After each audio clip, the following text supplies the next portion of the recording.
N'hésitez pas à liker la vidéo si elle vous plaît et si vous êtes nouveau sur la chaîne, n'oubliez pas de vous abonner et d'activer la notification pour ne rater aucune de nos prochaines vidéos. On commence. Le grand soir était arrivé. Les champions du monde lançaient ses taureaux face à un gros poisson, l'Allemagne. Pour ce choc du groupe de la mort, suite à la victoire du Portugal contre la Hongrie, Didier Deschamps sortait logiquement l'artillerie lourde. Il n'y avait qu'un doute au milieu et c'est finalement Rabiot qui accompagnait Kanté et Pogba. Le trio Griezmann, Mbappé, Benzema étaient sans surprise alignés. En face du beau monde également, Havertz, Gnabry, Müller notamment. Au final, les Bleus se sont imposés sur le score d'1-0. La rencontre démarrait sur un rythme assez intense avec un pressing constant des deux côtés qui provoquait beaucoup d'impressions techniques et de transmissions manquées. C'est Paul Pogba de la tête sur un corner qui signait la première situation chaude de la partie au quart d'heure de jeu. Dans la foulée, Mbappé tentait sa chance dans la surface, mais Neuer était sur sa trajectoire 17e.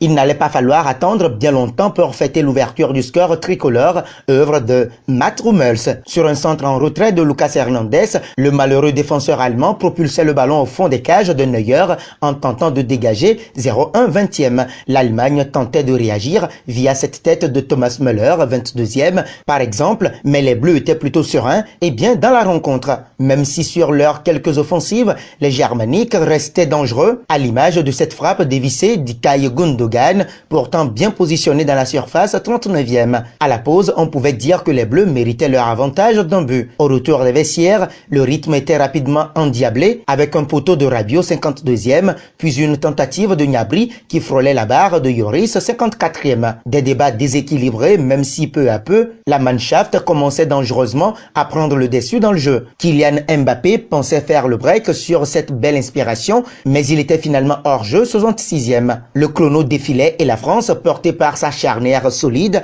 et un bon Pogba au milieu, tenait le résultat. Peu à peu, les Allemands ont même commencé à baisser le rythme et le score n'a pas bougé. Bonne entrée en matière pour les Bleus, tant au niveau du résultat qu'au niveau des sensations laissées sur la pelouse de l'Allianz Arena.